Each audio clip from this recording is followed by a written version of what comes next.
लो जी, मोदी सरकार जाते जाते सफेद झंडा लहराकर अपनी हार मान गया। भारत ने सफेद झंडा लहराकर हार मान ली है। आज दुनिया ने एक ऐसा सीन देखा जो शायद दुश्मन के गरूर को हमेशा के लिए रौंद डालेगा।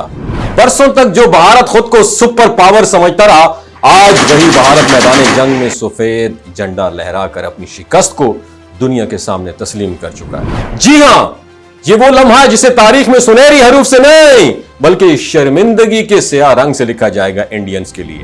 भारत और पाकिस्तान के दरमियान हालिया जंगी सूरत हाल में जब भारत ने एक बार फिर अपनी पुरानी रविश को रिपीट करते हुए लाइन ऑफ कंट्रोल पर छेड़छाड़ शुरू की, तो शायद उसे अंदाजा नहीं था कि वो किस आग से खेल रहा है।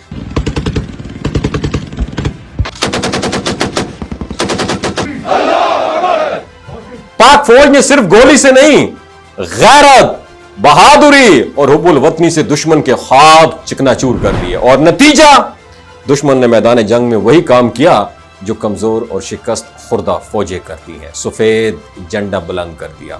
जराये के मुताबिक एलओसी के अहम तरीन मुकाम चो कम्प्लेक्स समेत कम से कम 14 भारतीय मिलिट्री पोस्टें हैं, उस पर सफेद झंडे लहरा दिए गए। ये कोई आम परचम नहीं था, ये उस भारत का गुरूर था जो लहराते लहराते झुक गया। ये झंडा सिर्फ कपड़े का टुकड़ा नहीं है बल्कि एक शिकस्त खुर्दा कौम की खामोश फरियाद थी। अब आप सोच रहे होंगे कि आखिर सफेद झंडा क्यों लहराया, तो सुनिए। सफेद झंडा इंटरनेशनल जो जंगी कवानीन है उनके तहत वो अलामत है जो दुश्मन के सामने हथियार डालने या जंग बंदी की दरख्वास्त के तौर पर इस्तेमाल किया जाता है। जब किसी फौज के पास ना असलहा बाकी होता है, ना जज्बा, ना हौसला, तो वो सफेद झंडा बुलंद करती है ताकि मुखालिफ अफवाज को ये मैसेज दे, we have lost the game, हम हार चुके हैं, हमें बख्श दो, खुदा का नाम है। ये झंडा बुलंद करना इस बात की खुली गवाही है कि अब हमारे पास मुकाबले की सकत नहीं रही है, और भारत के साथ बिल्कुल ऐसा ही हुआ।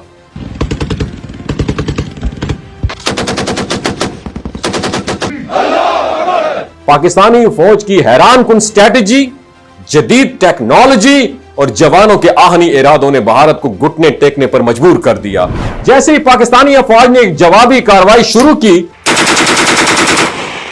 तो भारतीय कैंपों में खलबली मच गई, सप्लाई लाइन कट गई, कमांडर्स रास्ते से बाहर हो गए, और फिर वो वक्त आया कि भारतीय सिपाही अपने खेमों से निकलकर सफेद कपड़ा लहरा रहे थे। दुनिया भर के मीडिया हाउसेस और दिफाई माहिरीन इस लम्हे को तारीखी शिकस्त करार दे रहे हैं। ये वो मुकाम है जहां ताकतवर हथियार नाकाम हो जाते हैं और सिर्फ गैरत और ईमान, ला इलाहा इल्लल्लाह इय्याका नअबुदु व इय्याका नस्तईन सिर्फ बाकी रहता है। पाकिस्तान ने वाज़ेह कर दिया कि हम जंग के हामी नहीं है मेरी जान, मगर कोई हमारी सालिमियत, हमारी खुद मुख्तारी या हमारी कौम को चैलेंज करेगा तो हम ऐसा जवाब देंगे कि दुश्मन को ना सिर्फ मैदान छोड़ना पड़ेगा बल्कि सफेद झंडा भी लहराना पड़ेगा। आज भारतीय कौम को सोचना होगा कि उनके लीडर्स ने उन्हें झूठी अना और ताकत के ख्वाब दिखाकर किसी गहरे अंधे कुएं में धकेल दिया है, और आज जब उनकी फौज सफेद झंडे तले शर्मिंदा खड़ी है तब पाकिस्तानी आवाम का सर फख्र से बुलंद है। यह दिन सिर्फ एक अस्करी फतह नहीं है, एक नजरियाती जीत भी है। यह पैगाम है हर उस दुश्मन के लिए जो हमें कमजोर समझता है। हम अमन के दाई जरूर है मेरी जान, मगर जब वक्त आता है तो हम दुनिया को दिखा देते हैं कि पाकिस्तान की सरजमीन पर मेली नजर डालने का मतलब क्या होता है। समझ तो गए होंगे ना आप। मोदी, आखिरी चांस है मेरी जान, इंसान दा पुत्र बन जा, वरना तेरी गुत्ती से जुबान खींच के तेरे हाथ पे रख देंगे और दोबारा इस बार आपको चाय नहीं पिलाएंगे, आपको इंशाअल्लाह टी इज फैंटास्टिक कहने का मौका भी नहीं मिलेगा। अपना ख्याल रखना, बहुत शुक्रिया। दोबारा ये गलती रिपीट मत करना। पाकिस्तान में जज्बा हुब्बुल वतनी से सरचार वो कौम है कि सिर्फ जब कलमा पढ़ती है ना, खुदा की कसम अंदर घुस जाती है, पता नहीं लगता उनको। ख्याल रखना।